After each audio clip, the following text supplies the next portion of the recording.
हम लोग कहते हैं कि आज के समय में मंदिर या भगवत गीता की आवश्यकता क्या है।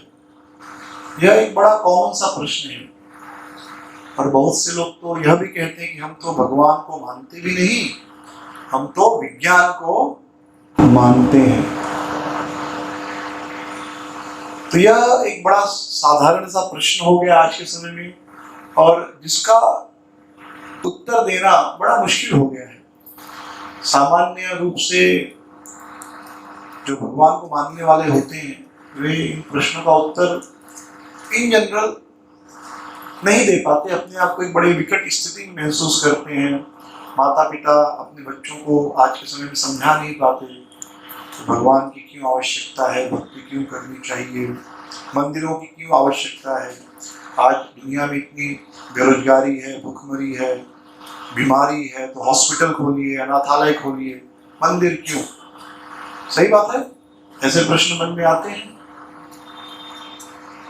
तो जैसा कि हम सब जानते हैं, हमारा जो शरीर है, यह शरीर वास्तव में यह 3 स्तर पर कार्य करता है। एक है बाह्य शरीर, जिसे कहते हैं स्थूल शरीर, ग्रॉस बॉडी, जो हमें दिखाई दे रहा है। इसके बाद है एक सूक्ष्म शरीर जो हमें दिखाई नहीं दे रहा है, और यह स्थूल और सूक्ष्म शरीर के पीछे इन दोनों को चलाने वाली आत्मा है। तो यह ग्रॉस बॉडी क्या है, स्थूल शरीर क्या है? तो भगवान भगवद गीता में बताते हैं, भूमि रापो अनलो वायु खम मनो बुद्धि एवं च। तो पृथ्वी, जल, अग्नि, वायु और आकाश, इन 5 तत्वों से हमारा यह बाह्य शरीर बना है। सबसे पहले सबसे ज्यादा शरीर में पृथ्वी मिट्टी है, पानी है, पानी कहते 73% है, मिट्टी है, अग्नि, हवा और स्पेस, इथर। प्रमाण क्या है इसका कि शरीर में मिट्टी है? तो कोई भी व्यक्ति अगर मृत्यु हो जाए उसकी और उसे आप फेंक दीजिए तो कुछ समय के बाद, 6 महीने, साल, 2 साल के बाद वह पूर्ण रूप से मिट्टी में मिल जाता है। राइट? तो यानी कहाँ गया वह मिट्टी था, इसलिए मिट्टी में मिल गया, मिट्टी हो जाता है। या कोई जानवर भी जब मरता है, कोई पशु मरता है तो कुछ समय के बाद धीरे धीरे मिट्टी में मिल जाता है, मिट्टी बन जाता है, क्योंकि शरीर में क्या है? मिट्टी है। फिर शरीर में क्या है? जल है। कितना? 73% या 75%। तो हम सबने पढ़ा है कि शरीर में 73 से 75% क्या है? जल है। और प्रमाण क्या है? शरीर में मिट्टी है और जल है। तो यह शरीर में मिट्टी है। जब हम पैदा होते हैं तो बहुत छोटे से होते हैं, मुश्किल से 1 किलो, 1.5 किलो, 2 किलो,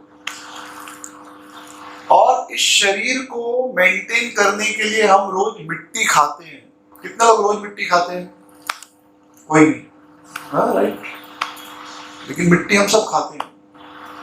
कितने लोगों को लगता है कि हम मिट्टी खाते हैं रोज?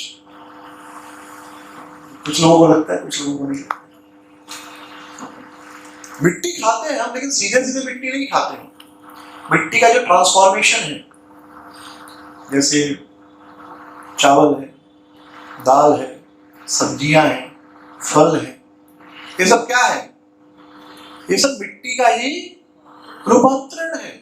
आप एक बीज डालते हैं जमीन में और वही बीज 100 गुना बढ़ जाता है, तो क्या परिवर्तित हो गया?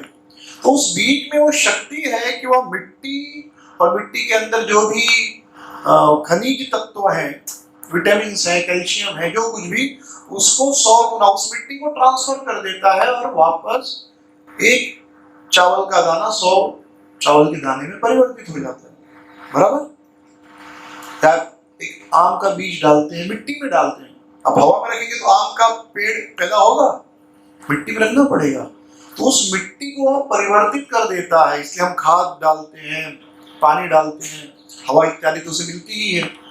और इस प्रकार वो मिट्टी जो है चावल, दाल, गेहूं, सब्जियां, इनमें परिवर्तित हो जाती है। कुछ लोग कहेंगे नहीं, हम तो दूध पीते हैं, जूस पीते हैं, तो दूध भी कैसे मिलता है? गाय क्या खाती है? घास खाती है। तो घास कैसे पैदा हुई? मिट्टी से। मिट्टी का रूपांतरण है घास। फिर वह घास गाय खाई, फिर उस घास को, गाय की वह शक्ति है, भगवान ने उस शक्ति को दिया है गाय के अंदर, भैंस के अंदर, बकरी के अंदर, कि जो वह घास खाती है, पानी पीती है, उसको वह दूध में परिवर्तित कर देती है। मनुष्य में भी यह शक्ति है, माताओं में, वे जो भोजन करती हैं उसे एक विशेष समय में, जब बालक का जन्म होता है, बालिका का जन्म होता है, तो वह जो खून है शरीर में, जो कि चावल दाल खाने से बना है, वह दूध में परिवर्तित हो जाता है। हमेशा नहीं होता, लेकिन जब बालक या बालिका पैदा होते तभी होता है। ये भगवान की शक्ति है, और कोई वैज्ञानिक आज तक ऐसा नहीं कर सकता कि चावल दाल से दूध बना ले। कोई कर सकता है? घास से दूध बना ले, कोई बना सकता है? अगर ऐसा होता तो आज दूध की फैक्ट्रियां खुल जाती, घास लेते और दूध बनाते जाते, लेकिन ऐसा नहीं कर सकते। आज भी आपको दूध चाहिए तो गाय, भैंस, बकरी के पास ही जाना पड़ेगा। तो ये भगवान की शक्ति। विज्ञान कितना भी उन्नति कर ले, आपको जीवित नहीं रख सकता। विज्ञान ने आपको पंखा दिया है, बल्ब दिया है, मोबाइल दिया, लेकिन इससे आप जीवित नहीं रहते। जीवित रहने के लिए आपको क्या चाहिए? ब्रेकफास्ट, लंच, डिनर, बराबर। और इसमें से कोई भी चीज विज्ञान ने नहीं दी है। दी है? आपको जीवित रहने के लिए जो कुछ चाहिए, उसमें से एक भी वस्तु विज्ञान ने नहीं दी। घर बनाने के लिए मिट्टी चाहिए, पत्थर चाहिए, वो भी विज्ञान ने दिया है? वो भी विज्ञान ने नहीं दिया, वो भी प्रकृति से मिली है। तो हमारा शरीर में मिट्टी है, इसलिए हमको मिट्टी खानी पड़ती है, तब ये शरीर बढ़ता है। कभी कभी आदमी बहुत मोटा हो जाता है तो डॉक्टर कहते कम खाओ, तो कम खाते हैं तो कम मिट्टी डालो, कम मिट्टी डालेंगे तो थोड़ा फिर से पतला हो जाता है। वैसे ही शरीर में पानी है, पानी पीना पड़ता है मेंटेन करने के लिए। उसी प्रकार शरीर में क्या है? हवा है। कितने प्रकार की हवाएं हैं शरीर में? 10 प्रकार की। 5 मुख्य वायु है और 5 जो है सेकेंडरी, प्राण, अपान, उदान, समान और व्यान। 5 वायु है जो शरीर को मेंटेन करती है। शरीर में खून का बहना, पलकों का झपकना, पलकें झपकती है ना, खाना आप खा लेते हो, पेट में चला जाता है, उसके बाद आप कुछ करते हैं क्या? खाना कैसे पुश होता है? हमारे अंदर जो हथड़ियां हैं, करीब एक ट्रेन जितना लंबा, उतनी लंबी हथड़ियां हैं, पूरा खाना घूमता है पेट में।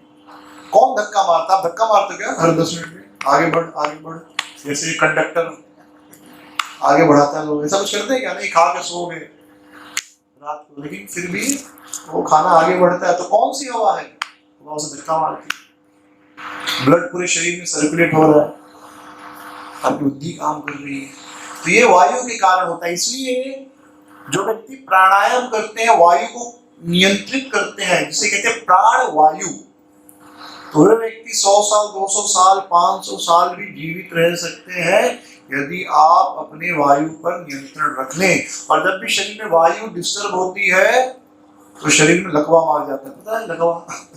लकवा क्या है? एक्चुअली हवा डिसबैलेंस हो जाती है। ब्रेन हेमरेज क्या है? ये सारी चीजें मुख्यतः जब वात डिस्टर्ब होता है, हवा डिस्टर्ब होती है शरीर में। इसलिए प्राणायाम जो लोग करते हो साधारण लोगों के मुकाबले में ज्यादा स्वस्थ रहते हैं, क्योंकि आपके शरीर का जो मुख्य इंग्रेडिएंट है वायु, सबसे ज्यादा गतिशील है ना वायु, उस वायु को आप अपने कंट्रोल में रखते हैं। जब वायु कंट्रोल में रहेगी तो शरीर और मन भी कंट्रोल में रहता है। तो यह एक अलग विज्ञान है। फिर शरीर में अग्नि है, पृथ्वी, जल, अग्नि, फिर वायु। तो अग्नि दिखाई देती, वायु दिखाई नहीं देती, फिर अनुभव कर सकते हैं। तो पृथ्वी से ज्यादा सूक्ष्म जल है, जल से ज्यादा सूक्ष्म अग्नि है। तो शरीर में अग्नि है, इसलिए शरीर में पाचन होता है, चय अपचय होता है, हमारा शरीर गर्म रहता है। और जब यह अग्नि शांत हो जाती है तो हम क्या कहते हैं? शांत हो गए, बराबर। ये एक शब्द है, ये नहीं कहते कि मर गए, हम क्या कहते हैं? शांत हो गए, मतलब चले गए। तो अलग अलग शब्दों से बुरे हमारा जो वैदिक संस्कृति है, सीधे नहीं कहा जाता मर गया, अलग अलग शब्द है उसके। एक शब्द क्या है? शांत हो गए, मतलब शरीर छोड़ दिए या परलोक सिधार गए, यानी बुरी खबर को भी अच्छे शब्दों में बताना, ये वैदिक संस्कृति है। कड़वी बात नहीं कहनी चाहिए ना, तो अच्छे शब्दों में, तो हर चीज, यहाँ तक कि गाली भी अच्छे शब्दों में दिया जाता है। गधा को गधा नहीं कहा जाता, उसका भी एक अलग शब्द है संस्कृत में, तो वो सुन के आपको अच्छा लगेगा, ऐसा फीलिंग होगा कि कोई आपकी तारीफ कर रहा है। हाँ, वसंत नंदन कुछ ऐसा शब्द है, एग्जैक्ट मुझे याद नहीं आ रहा, तो आपको लगेगा आपकी तारीफ हो रही है, कि उसका अर्थ पढ़ेंगे तो पता चलेगा गधा बोल रहे हैं, लेकिन फिर भी अच्छा फील होगा, ठीक है, बुरा नहीं बोला। हाँ, क्या क्या है? विशाखानंदन, वैशाखानंदन, वैशाखानंदन। तो कोई आपको कहेगा वैशाखानंदन, कितना अच्छा फील होगा, वैशाखानंदन, अच्छा वैशाखानंदन। जब उसका मीनिंग चेक करेंगे तो मालूम पड़ेगा गधा बोला है। तो वैदिक संस्कृति ऐसी, किसी से बुरा नहीं, अच्छा गाली भी देना तो अच्छे शब्दों में दे देंगे। तो वायु है, अग्नि है, अग्नि शांत हो गई तो व्यक्ति समाप्त हो गया। और फिर है इथर, स्पेस। आप देखेंगे जो भी हमारे शरीर में स्पेस है, नाक, अगर स्पेस नहीं हो नाक बंद हो जाएगी, श्वास ले पाएंगे। कान में स्पेस है, इसलिए तो आवाज अंदर प्रवेश कर रही है। तो स्पेस, इसको कहते हैं आकाश या इथर, सर्वत्र आकाश व्याप्त है, बड़ी आवश्यकता है। 5 चीजों से हमारा कौन सा शरीर बना है? स्थूल शरीर, जो दिखाई देता है, ग्रॉस, आप देख सकते हैं, इसको अनुभव कर सकते हैं, तुरंत फोटो खींच सकते हैं। इसके बाद है सूक्ष्म शरीर, वह बनता है मन, बुद्धि और अहंकार से। कितने लोगों ने मन देखा है?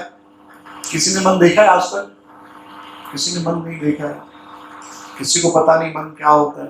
लेकिन ये सब कहते हैं कि आज मन नहीं कर रहा है, खाना खा लो, नहीं आज खाने का मन नहीं कर रहा है, स्कूल जाओ, नहीं आज स्कूल जाने का मन नहीं कर रहा है, आज काम पर जाने का मन नहीं कर रहा। ये हमने बहुत बार सुना है, राइट? लेकिन ये मन क्या है, कभी किसी ने देखा है? कभी किसी ने सुना है इसको? इसका आज तक किसी ने फोटो नहीं खींचा होगा, किसी भी डॉक्टर ने, वैज्ञानिक ने, कि मन क्या है, मन कैसा दिखता है। लेकिन हम सब जानते हैं कि हमारे पास मन है। तो कहते ना बहुत मन बढ़ गया है, तो ईजी टेप से नापे कितना मन बढ़ गया, वो दिखता है, नापे कैसे? लेकिन बोलते सुना मन बहुत बढ़ गया है तुम्हारा, मन चला हो गया है। तो ऐसे हम बहुत सारी बातें बोलते हैं, लेकिन हमको पता नहीं मन है कहाँ पर है। तो मन है। उसके बाद होती है बुद्धि, ये सूक्ष्म शरीर में आता है, मन, बुद्धि और अहंकार। बुद्धि का अर्थ, मन जो होता है वह, mind is like a thought generating machine. मन क्या करता है? नए नए आपको विचार देता है। अरे समोसा बन रहा है, खा लेता हूँ, मिठाई, बहुत बढ़िया मिठाई घर में आई है, खा लेते हैं। तो ये हो गया मन का काम, हमेशा कुछ ना कुछ आपको विचार देते रहता है। टीवी देखना है, क्रिकेट देखना है, आज मैच देखना है, ये मन आपको हमेशा अलग अलग ऑप्शन देता है। ये थॉट जनरेटिंग मशीन, नए नए विचार हमेशा कुछ ना कुछ आपको देते रहेगा। लेकिन फिर आती है बुद्धि। बुद्धि क्या है? बुद्धि जो है वो डिस्क्रिमिनेशन करती है। बुद्धि मतलब सही और गलत का भेद करने वाली शक्ति जो हमारे शरीर के अंदर है। तो आपके मन में विचार आया, अरे रसगुल्ला है, खा लो, लेकिन फिर बुद्धि कहेगी नहीं नहीं, डायबिटीज हुआ है, रसगुल्ला खाओगे तो बीमार पड़ जाओगे। दोनों विचार आते हैं कि नहीं? तो एक विचार आता है, अरे रसगुल्ला बना है, खा लो, मिठाई है, ढेर सारा खा लो, तो ये तो मन का काम है। लेकिन फिर बुद्धि तुरंत कहती है मत खाओ, क्योंकि आपको डायबिटीज है, आप रसगुल्ला खाएंगे तो आपको नुकसान हो सकता है। तो बुद्धि हमें सही और गलत का भेद बताती है। क्या इस पर निर्भर है कि कैसे हमने बुद्धि को ज्ञान दिया है, किस प्रकार की किताबें पढ़ी हैं। लेकिन बुद्धि उस जानकारी के आधार पर सही और गलत का निर्णय लेती है। और फिर है अहंकार, सबसे शक्तिशाली सूक्ष्म वस्तु। अहंकार मतलब पहचान, आइडेंटिफिकेशन, मैं हूं, इस भावना को अहंकार कहते हैं। किस भावना को? मैं हूं, मैं इस संसार में एग्जिस्ट करता हूं, मेरा अस्तित्व है, यह कहलाता है अहम, अहंकार। तो जो ये दो प्रकार का होता है, एक झूठा एक सच्चा। झूठा अहंकार यानी आप जो नहीं हो अपने आप को वह मान रहे हो।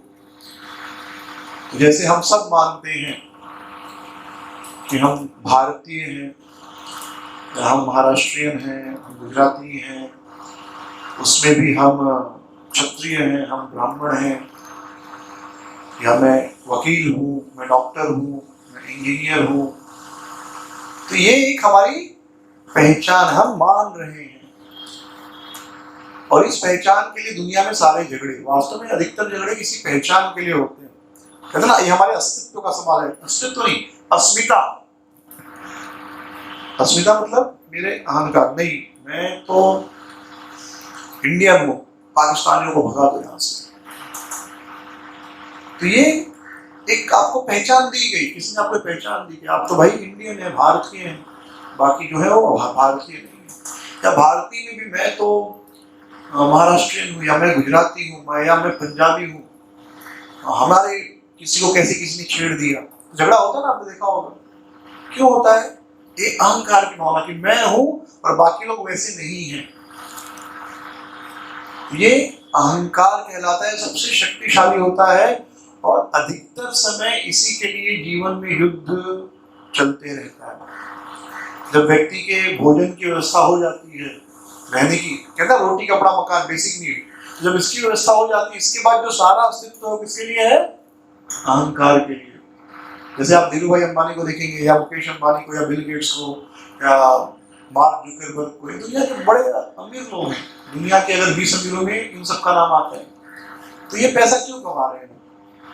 आपको क्या लगता है? सुबह का ब्रेकफास्ट, लंच और डिनर के लिए नहीं, वो तो उनका इतना कमा लिया कि 10 पीढ़ियां भी खूब खर्चा करें तो भी खत्म नहीं होगा। ब्याज से उनकी 10-100 पीढ़ियां भी खाएंगी, ब्याज इतना आएगा उनको रोज का, करोड़ों में रोज का ब्याज आएगा, इतना पैसा इनके पास। तो अभी क्यों काम कर रहे हैं? केवल अपनी पहचान बनाने के लिए। पहचान मतलब अहंकार, मैं हूं।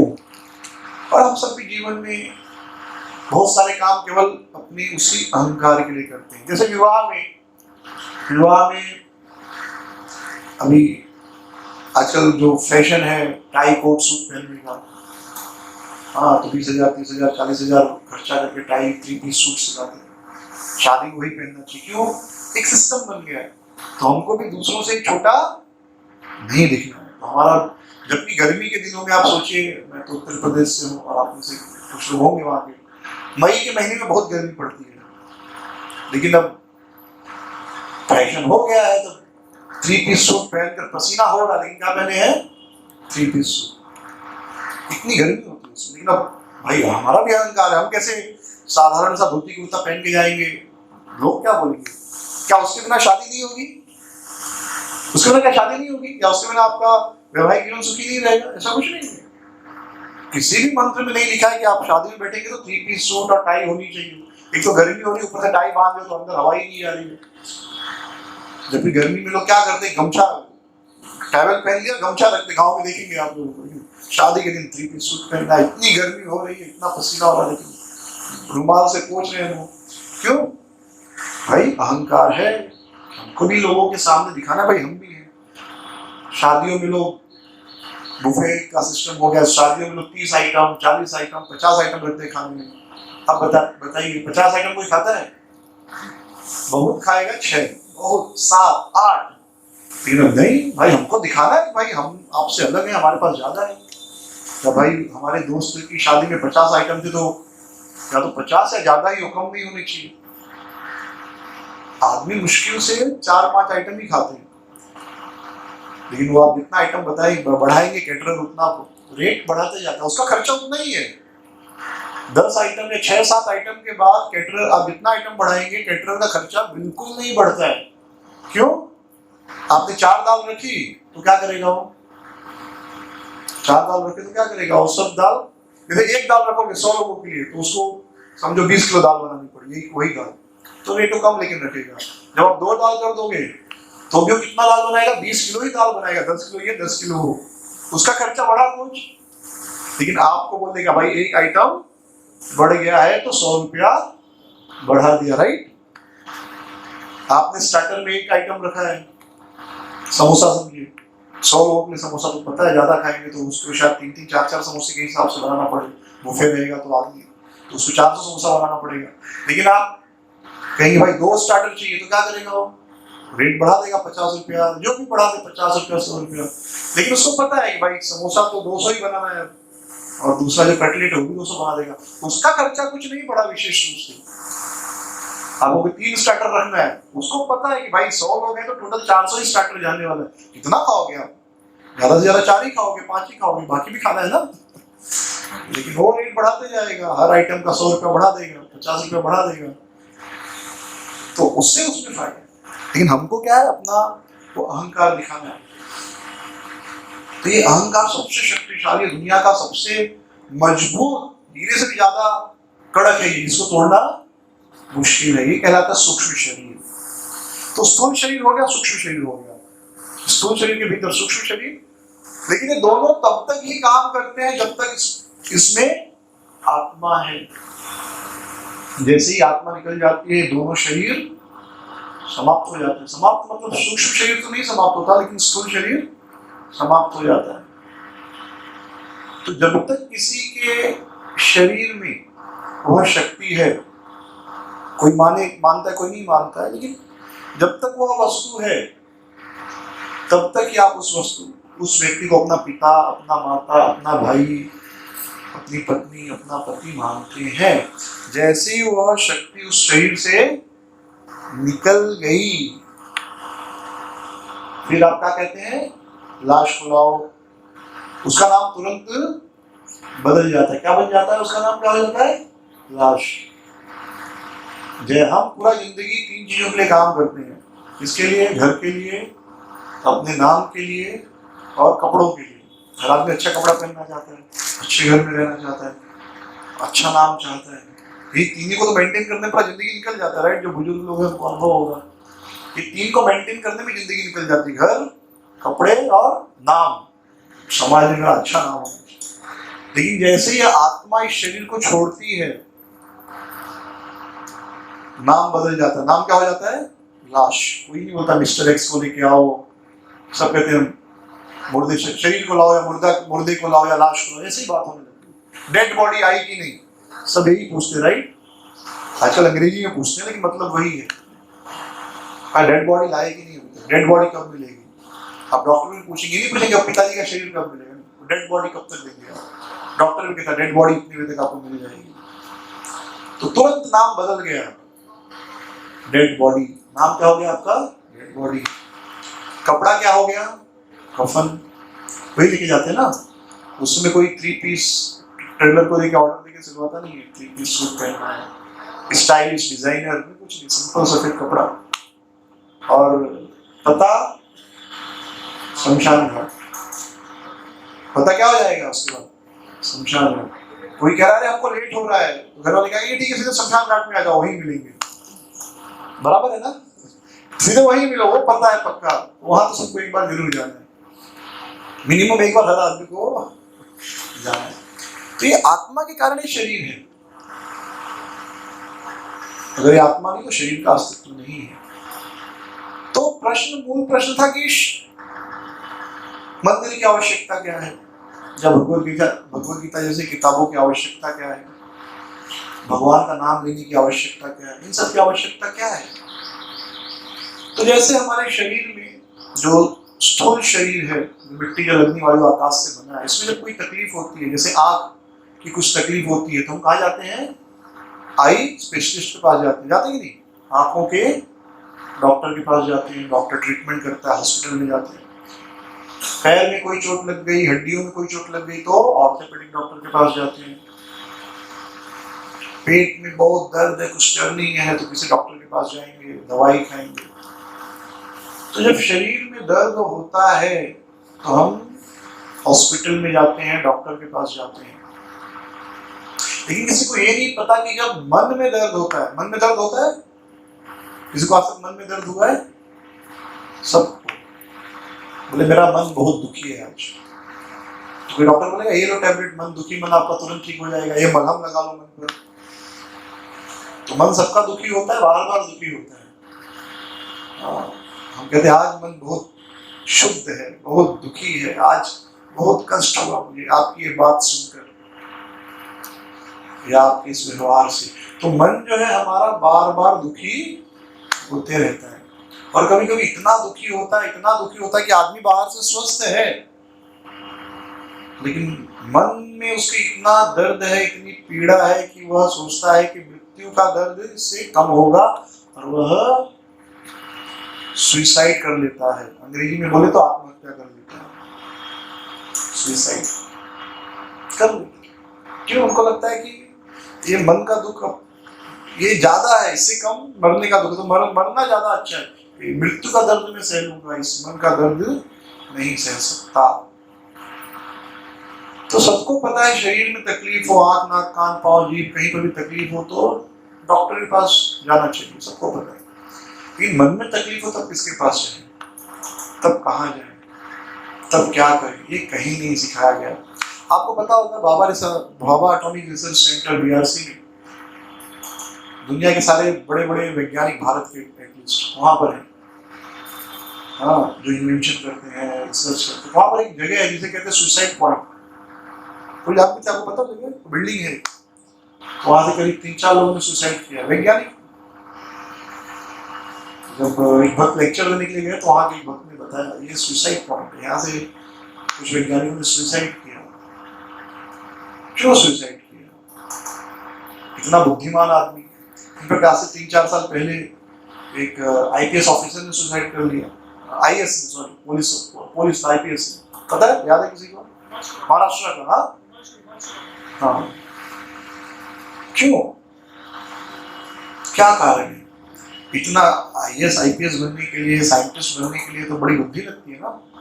तो उनको लगता है कि जीवन की सारी समस्याएं पेपर और पेन से सॉल्व हो सकती है। जो वैज्ञानिक है, आप देखिए किसी जो बहुत पढ़ने लिखने वाले होते हैं ना, वो बहुत ज्यादा से ज्यादा करेंगे तो क्या करेंगे? नौकरी करेंगे, वो बाकी उससे ज्यादा कुछ नहीं कर सकते। लेकिन जो कम पढ़ने लिखने वाले हैं दूसरों को नौकरी देते हैं। जितने नौकरी देने वाले हैं अधिकतर बहुत कम पढ़े लिखे हैं। जो बहुत पढ़ते लिखते हैं वो बहुत ज्यादा करेंगे, नौकरी कर लेंगे, इससे ज्यादा कुछ नहीं कर सकते। और जीवन का अनुभव उनको बहुत कम होता है, ज्यादा थोड़े से ही चीजों से टूट जाते हैं। और जो नौकरी देने वाले हैं, जो समाज में नेता हैं, लीडर्स हैं, समाज का मार्गदर्शन करने वाले, वो ये जो आज की शिक्षा है बहुत कम पढ़े लिखे हैं। तो पढ़ने लिखने वाले नौकरी करते हैं और नहीं पढ़ने लिखने वाले उनको नौकरी देते हैं। तो क्या करना चाहिए? पढ़ना चाहिए कि नहीं पढ़ना चाहिए? बड़ा कंफ्यूजन। एनीवे, पढ़ सकते हैं। क्यों? क्योंकि जो आदमी बहुत पढ़ता लिखता है उसको ये लगता है कि जीवन की सारी समस्याएं पेपर पेन से सॉल्व कर सकते हैं, क्योंकि जिंदगी में उसने वही किया है। कुछ भी हुआ, पेपर निकाला, पेन निकाला, शुरू कर दिया। 2 गुणे 2 4, पाइथागोरस का थ्योरम, आइंस्टाइन की थ्योरी, न्यूटन का लॉ। उसको लगता है इससे जिंदगी की सारी समस्याएं सॉल्व हो जाएगी, पर जिंदगी ऐसी नहीं है। सारी समस्याएं पेपर पेन या पाइथागोरस का थ्योरम या न्यूटन के लॉ से सॉल्व नहीं होने वाली। तो जब जीवन में उनकी कुछ ऐसी समस्या आती है जिनका जवाब उनको पेपर पेन से नहीं मिलता तो बड़े कंफ्यूज हो जाते हैं और उनको लगता है जीवन में मैं तो हार गया। और एक व्यक्ति जो बहुत अहंकार में है, मैं तो साइंटिस्ट हूँ, मैं तो बड़ा ऑफिसर हूँ, तो जब उनको जीवन में लगता है कि मैं हार गया तो किसी को फेस नहीं कर पाते और ऐसे समय में अधिकतर लोग सुसाइड करना पसंद करते हैं। जैसे आप देखेंगे वो बच्चे जो 35% लाते, 45% लाते, तो लोग ज्यादा खुश होते हैं उन बच्चों से जो टॉपर है। क्यों? उनको हमेशा एक डर रहता है, अरे अगले साल में सेकंड आ गया तो, अगर वो किसी एक विषय में फेल हो जाए गलती से तो अपना जीवन को समाप्त कर लेते हैं। क्योंकि वो कहते हैं दुनिया को मुंह कैसे दिखाऊंगा, क्योंकि उनको लगता है कि सब कुछ यही था और वास्तव में सब कुछ वही नहीं है। खाली 20, 22, 25 साल तक लगता है पढ़ाई लिखाई सब कुछ है, पर ऐसा कुछ नहीं। आप देखिए आज जो 40, 45 के एज के हैं, वो अपना व्यापार में है, कोई किसी इंडस्ट्री में है और कमा रहे हैं लाखों करोड़ों, बल्कि बहुत पढ़े लिखों से ज्यादा कमा रहे हैं। Mark Zuckerberg college drop out है, पता है, फेसबुक वाला, अभी तो व्हाट्सएप भी खरीद लिया, कॉलेज ड्रॉप आउट है, कॉलेज से उसको निकाल दिए थे। अभी किसी बच्चे को कॉलेज से निकाल देंगे तो कहेंगे देखो नालायक है, कॉलेज वालों ने निकाल दिया। अरे वो जाके मार्क जुकरबर्ग बना। बिल गेट्स वो भी कॉलेज ड्रॉप आउट है, विंडोज पूरा कंप्यूटर दुनिया पे उसका ही शासन था। तो जीवन में जब समस्याएं आती है मन की तो व्यक्ति कहाँ जाए, इसकी कोई हमें ट्रेनिंग नहीं है। तो ये पूरी की पूरी ट्रेनिंग कहाँ दी गई है? भगवद गीता में। तो मंदिर का हमारे हिंदू समाज में बहुत बड़ी गलतफहमी हो गई, शुरू से नहीं थी पर धीरे धीरे, कि मंदिर मतलब केवल वह स्थान जहाँ गए, भगवान को अगरबत्ती दिखाए, घंटी बजाए, हाथ जोड़े, जो भी मन में इच्छा है मांगे और चले गए। नहीं, केवल उठने के लिए मंदिर नहीं है। मंदिर जो होते हैं वो ज्ञान के केंद्र होते हैं, जहाँ पर आध्यात्मिक शिक्षा दी जाती है, जहाँ पर हम अपने मन को कैसे नियंत्रित करें वो शिक्षा दी जाती है।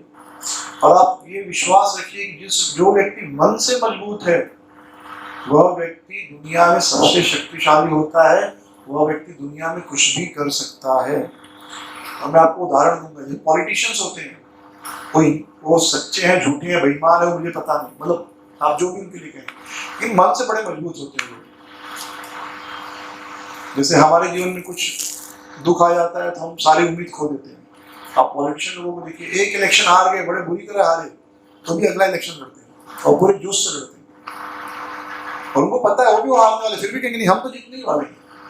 और हारने के बाद क्या कहेंगे, और ठीक है इस बार कुछ हो गया, अगली बार तो हम ही जीतेंगे।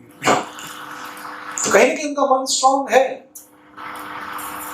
हम लोग कहते हैं कुछ नहीं होने वाला, छोड़ दो। तो जो लोग आप देखेंगे पॉलिटिक्स में भी टॉप लेवल पे पहुंचते हैं, बड़े स्ट्रांग, उनको कोई गाली दे रहा है, क्या क्या बोल रहा है, उन्हें कुछ फर्क ही नहीं पड़ता। आप ये भी कह सकते हो बेशरम है, फिर भी वो स्ट्रांग है। हमें कोई थोड़ा सा भला बुरा कह दे, हम क्या कहेंगे, अरे मुझे करना ही ये चीज, बराबर। मेरे साथ दिखते लोग ऐसे है ना, अगर आप समझो किसी का अच्छा करने जा रहे हो और कुछ भला बुरा कह दे, या कोई कार्य करना चाहते कोई भला बुरा कह दे, हमारे मन को दुख लगता है, हम कहते हैं हमको छोड़ो, इस चीज में क्यों पढ़ना, हमें ये काम करना ही। लेकिन आप देखिए पॉलिटिशियन को कितना गाली मिलती है, फिर भी वो काम करते हैं। तो मन से जो व्यक्ति मजबूत होता है वही कुछ बड़ा कर सकता है।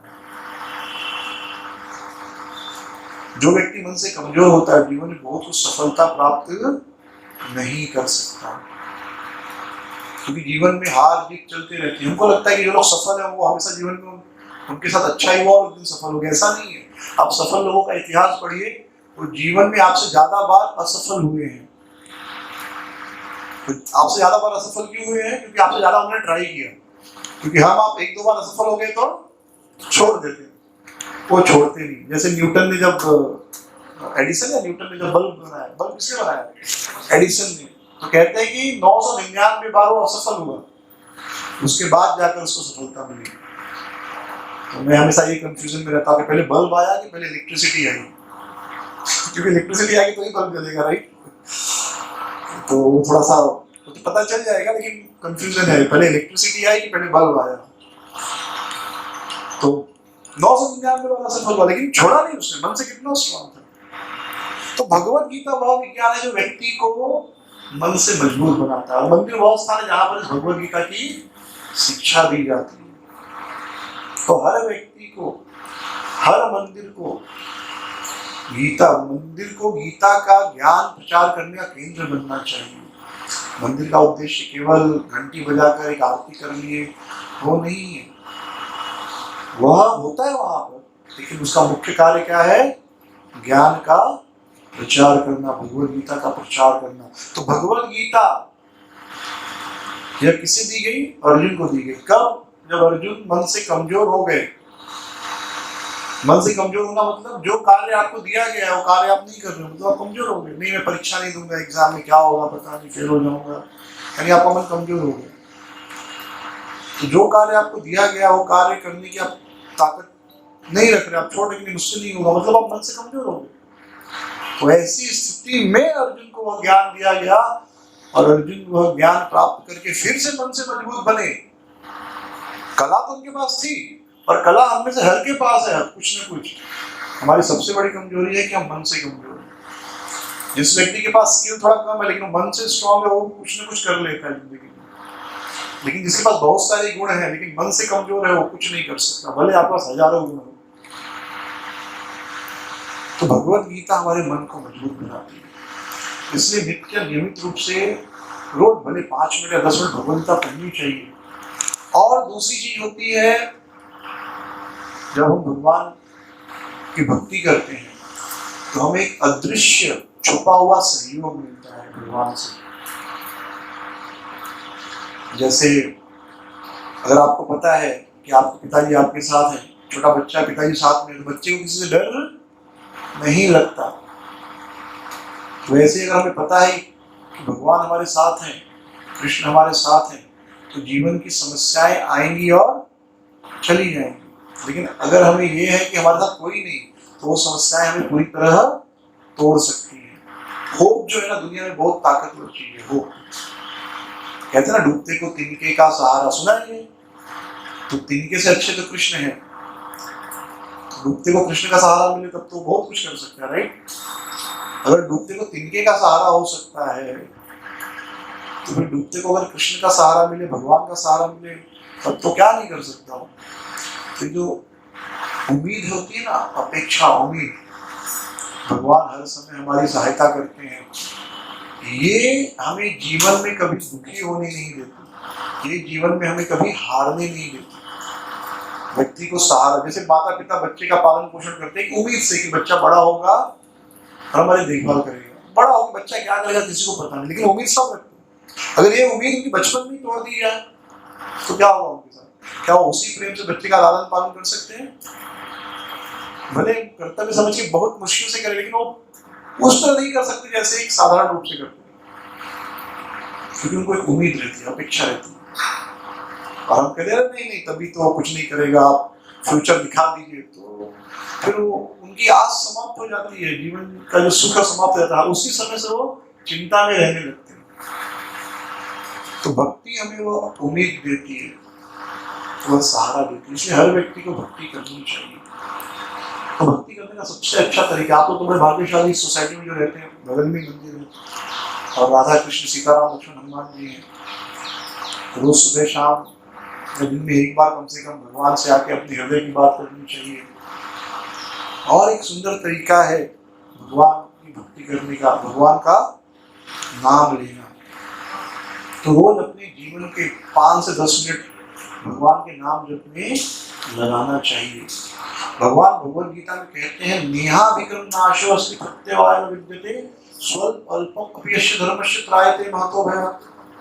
कि इस रास्ते पर जो भी कोई चलता है कोई नुकसान नहीं है। There is no loss or diminution in this path, and even a small endeavor can save a person from greatest danger.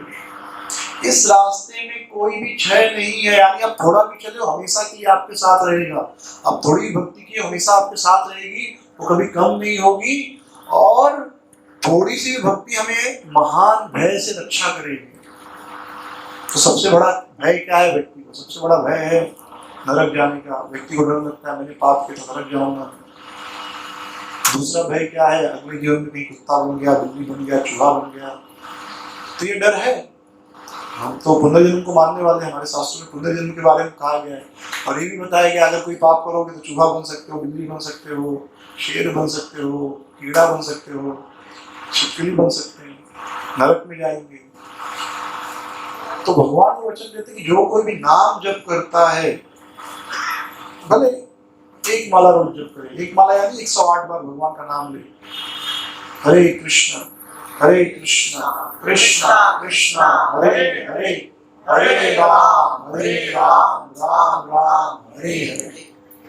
तो केवल इतना करने मात्र से आपकी 2 चीजें गारंटी है। एक तो नरक में नहीं जाना, पक्का गारंटेड, नरक से रक्षा हो रही है। दूसरी, अगला जीवन मिलेगा जो, उसमें भी हम अच्छे घर में, सूचना श्रीमते गए, किसी अच्छे विद्वान व्यक्ति के घर में या किसी धनी व्यक्ति के घर में जन्म लेंगे, मनुष्य बनकर। तो 2 गारंटी, कीड़ा मकोड़ा नहीं बनेंगे। ये तो 2 चीजें एकदम गारंटी भगवान दे देते हैं।